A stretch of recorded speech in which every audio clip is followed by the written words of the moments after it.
बिस्मिल्लाहिर्रहमानिर्रहीम। अस्सलाम वालेकुम नाज़रीन, इस वीलॉग में आपको बता दें कि जी पैसे स्टेट बैंक ने सुप्रीम कोर्ट को इशू कर दिए हैं या नहीं कर दिए हैं। तो जवाब यह है कि नहीं किए हैं और कल तक क्या हो जाएंगे, क्योंकि सुप्रीम कोर्ट का जो ऑर्डर है उसमें लिखा हुआ था कि 18 अप्रैल तक स्टेट बैंक ऑफ पाकिस्तान ये रिपोर्ट देगा और इलेक्शन कमीशन भी रिपोर्ट देगा कि पैसे आ गए कि नहीं आ गए। तो कल जवाब ये जाएगा सुप्रीम कोर्ट ऑफ पाकिस्तान को कि पैसे नहीं मिले हैं इलेक्शन कमीशन ऑफ पाकिस्तान को। उसकी वजह क्या है? उसकी वजह ये है कि स्टेट बैंक के कायम मुकाम जो गवर्नर हैं उनको आज कायमा कमेटी बराए ख़जाना के इजलास हो रहा था, उसमें तलब किया हुआ था। अब वो वहाँ पर गई हैं गवर्नर स्टेट बैंक जो है, और गवर्नर स्टेट बैंक ने वहाँ पर जाके क्या है, अच्छा उन्होंने भी बड़ी सियानी किस्म की लाइन ली है।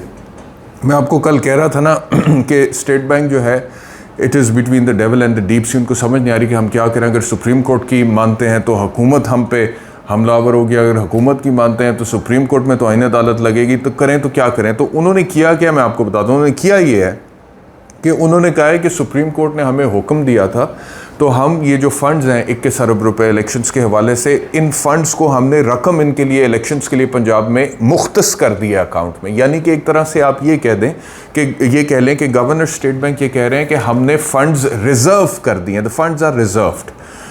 लेकिन अजरा का जो इख्तियार है, यानी कि उनको जारी करने का जो इख्तियार है, वो स्टेट बैंक ऑफ पाकिस्तान के पास नहीं है। फंड्स मुख्तस करने से पैसे अकाउंट में ही रहेंगे। वो ये कह रहे हैं कि पैसे, सुप्रीम कोर्ट ने कहा था स्टेट बैंक पैसे जारी करे, तो हमने पैसे अकाउंट में जारी कर दिए। वो पैसे अकाउंट में ही रहेंगे, वो मुख्तस हैं, वो रिजर्व्ड हैं इलेक्शंस के लिए। लेकिन आगे इलेक्शन कमीशन ऑफ पाकिस्तान को हम इशू रिलीज नहीं कर सकते, वो इख्तियार हमारे पास है नहीं। वो गवर्नमेंट हुकूमत के पास इख्तियार है या वजारत ख़जाना के पास इख्तियार है। तो एक तरह से उन्होंने आधा को हुक्म सुप्रीम कोर्ट का मान भी लिया है और बाकी आधा जो है उसकी जस्टिफिकेशन भी दे दिया है कि वो तो वजारत ख़जाना ने करना है, वो हमने तो करना नहीं है। तो ये गवर्नर स्टेट बैंक का मौक़िफ़ है। कायम मुकाम गवर्नर स्टेट बैंक का कायमा कमेटी के इजलास में उन्होंने क्या, अच्छा जब ये कमेटी का इजलास शुरू हुआ है तो वज़ीर कानून आज़म नज़ीर तारड़ ने सुप्रीम कोर्ट का जो फैसला है वो पढ़ के सुनाना शुरू किया। तो किसी ने वहाँ से कहा कि जी सुप्रीम कोर्ट देखें अब क्या कर रही है, ये तो कोई तरीका नहीं है, ऐसे वैसे। उतनी देर में गवर्नर से पूछा तो गवर्नर ने ये बोला जी। तो अब सिचुएशन यहाँ तक तो क्लियर होगी ना। अब देखें, इसका मतलब ये है कि इशू फंड्स का नहीं है, रौला फंड्स का नहीं है। ऐसा नहीं है कि फ़ंड्स नहीं है। ये हुकूमत बार बार ये कहती है ना फ़ंड्स नहीं है जी, प्रॉब्लम है। वजारत ख़जाना भी ये कहता रहा है, कभी IMF का बहाना, कभी कोई और बहाना, बहाने हीले बहुत ये लगाते रहे। लेकिन जो फ़ंड्स रिक्वायर्ड हैं पंजाब में इलेक्शंस के लिए, 14 मई का हुक्म जो सुप्रीम कोर्ट के फैसले के मुताबिक है, फ़ंड्स तो उसके लिए है। स्टेट बैंक ने साबित कर दिया, उन्होंने कहा जी हमने अकाउंट में डाल दिए हैं फ़ंड्स, यानी कि फंड्स का इशू नहीं है। अब प्रॉब्लम सिर्फ ये है कि बावजूद इसके कि सुप्रीम कोर्ट के हुक्म के बाद स्टेट बैंक ऑफ पाकिस्तान ने फंड्स अकाउंट में डाल भी दिए हैं, वो रिजर्व भी हो गए हैं। अब अगर हुकूमत उसको रिलीज नहीं करती है तो इससे ज्यादा बदनीयती हुकूमत की क्या होगी, आप मुझे बताएं। और दूध का दूध पानी का पानी सामने आ गया कि इशू फंड्स का तो है ही नहीं। ये जब कहते हैं कि फंड्स नहीं है, पैसे नहीं है, इलेक्शंस कैसे करवाएं, पैसे चाहिए, वजारत ख़जाना ने हाथ खड़े कर दिए। तो उस सब के पीछे अब ये साबित हो रहा है कि इशू ये था कि इनकी अपनी बदनीयती थी और ये फंड्स इशू करना ही नहीं चाहते थे, बावजूद इसके कि फंड्स थे, जो कि आज स्टेट बैंक के गवर्नर ने कह दिया कि फंड्स हमने मुख्तस कर दिया अकाउंट में। तो अब सारा जो जिम्मा है या जिम्मेदारी है, जो लाइबिलिटी है, वो वफाकी हुकूमत या वजारत ख़जाना के कंधों पर है कि वो आगे इशू करें या ना करें। और अगर नहीं करते हैं तो उसका मतलब ये है कि वो फंड्स जो कि अवेलेबल हैं और जो स्टेट बैंक ने रिजर्व भी कर दिए हैं इलेक्शंस के लिए सुप्रीम कोर्ट के फैसले के मुताबिक, वफाकी हुकूमत उनको आगे इशू करने के लिए तैयार नहीं है। और उसकी सरासर सियासी बुनियादें हैं, उसकी कोई और बुनियाद नहीं है। जितने भी तौजीहात और जितनी भी जस्टिफिकेशंस और जवाब बनाने की पेश करने की कोशिश की जा रही थी, वो सब क्लियर हो गया कि ऐसा नहीं है। तो ये सूरत हाल है। अब कल स्टेट बैंक के जो गवर्नर हैं वो पेश होंगे सुप्रीम कोर्ट ऑफ पाकिस्तान में और वो ये कहेंगे कि देखें सर, आपके कहने के मुताबिक हमने अकाउंट में फंड्स रिजर्व कर दिए हैं। अब आगे हम उसको इशू नहीं कर सकते हैं, वो हुकूमत वक्त का काम है। अब आयशा गौस पाशा जो कि वजारत ख़जाना की कमेटी जो है उसको हेड करी है, उन्होंने कहा है कि समरी वफाकी काबीना को हम भेज देते हैं। यानी कि उन्होंने आगे वफाकी काबीना को भिजवा देनी है, ये कह के कि वो स्टेट बैंक ने मुख्तस कर दिए फंड्स। काबीना सर्टनली उसको पार्लियामेंट को भेज देगी, पार्लियामेंट सर्टनली उसको रिजेक्ट कर देगा।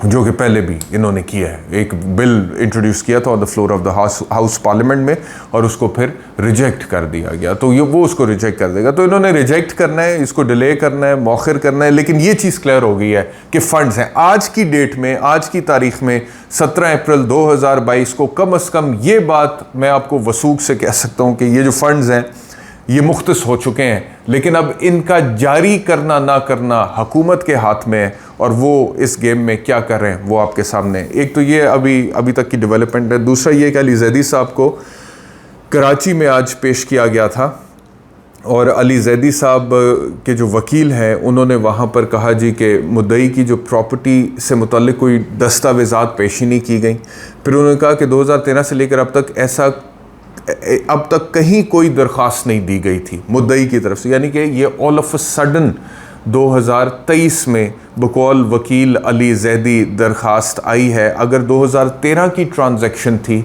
तो पिछले 10 साल में कोई दरख्वास्त क्यों नहीं दी गई, ये वकील का मौक़िफ़ है। और इतनी बड़ी रकम का कोई गवाही नहीं है, ये भी आज बहस करते हुए अली जैदी के वकील ने अदालत में कहा है कि ये जो तकरीबन 18 करोड़ रुपए की रकम का इल्ज़ाम है अली जैदी के ऊपर, इसका कोई तो गवाह लेकर आए। उसके बाद उन्होंने एंड में इस्तदा ये की है कि अली जैदी के ख़िलाफ़ ये केस झूठा है, बेबुनियाद है, बोगस है, सियासी बुनियादों में, लिहाजा उनको डिस्चार्ज कर दिया जाए। अली जैदी से जब अदालत में वहाँ पे मुकालबा हुआ तो अली जैदी ने ये बोला है अदालत के अंदर, ये रिकॉर्ड की बातें मैं आपको बता रहा हूँ जो कि रिपोर्ट हुई है वहाँ से, कि अली जैदी ने कहा कि ये जो शख्स ने मुझ पर इल्ज़ाम लगाया जो मुद्दई है, इससे तो मैं ज़िंदगी में कभी नहीं मिला, मैं इसको जानता नहीं हूँ, मेरे पास इतनी रकम है ही नहीं, FBI से मेरा रिकॉर्ड चेक कर लें, FIR बोगस है। और जो मुद्दई है अगर उसका शनाख्ती कार्ड देखा जाए तो शनाख्ती कार्ड के मुताबिक मुद्दई मुकदमा की उम्र 2013 में, क्योंकि वो लेज करते कि 2013 में ट्रांजैक्शन की थी मैंने उसके साथ, तब तो ये 22 साल का था, 22 साल इसकी उम्र थी। और अगर मैंने रकम ली है, या अली जैदी ने कहा है अदालत में, तो उसका कोई तो रिकॉर्ड होगा। यानी कि कहने का मकसद उनका यह है कि कोई बैंक ट्रांजैक्शन होगी, कोई रसीद मैंने इशू की होगी, कोई मेरे सिग्नेचर्स होंगे कहीं पे, कोई पे ऑर्डर होगा, कोई चेक इशू किया होगा मैंने, ये उनका मकसद है वहाँ पे।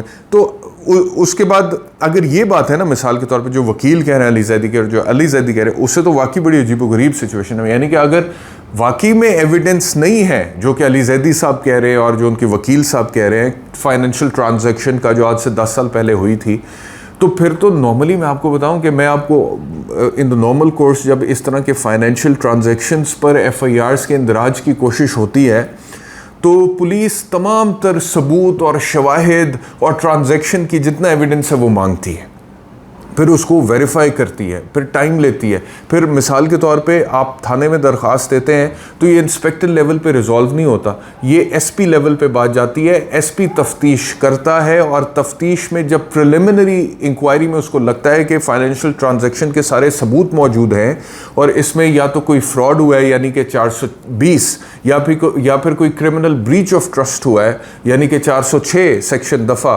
ताज़ीरात पाकिस्तान की, या फिर कोई फर्जरी हुई है 468 471 की, तो फिर जाके परमिशन आती है और CCPO होता है जो चीफ होता है पुलिस का उस शहर में, उसको भी कॉन्फिडेंस में लिया जाता है और फिर जाके पर्चा दर्ज होता है। मतलब कि पूरी एक एक्सरसाइज है 2 ढाई 3 हफ्ते की, 1 महीना भी लग जाता है। अगर आपकी कोई सिफारिश नहीं है तो कई महीने लग सकते हैं और हो सकता है आपका पर्चा भी ना हो। लेकिन अगर सिफारिश भी है ना तो 15 दिन से पहले, 12 14 15 दिन से पहले, और अगर आप मेरिट्स पे भी ठीक हैं, सिफारिश भी हैं, फिर भी फाइनेंशियल क्राइम्स में कोई 12 14 15 दिन लेती है। अब देखना यह है कि किस डेट को अली जैदी के मुद्दई ने दरख्वास्त दी है और किस डेट को पर्चे का इंदराज हुआ है, ये मैं अगले व्लॉग में आपको बता दूंगा।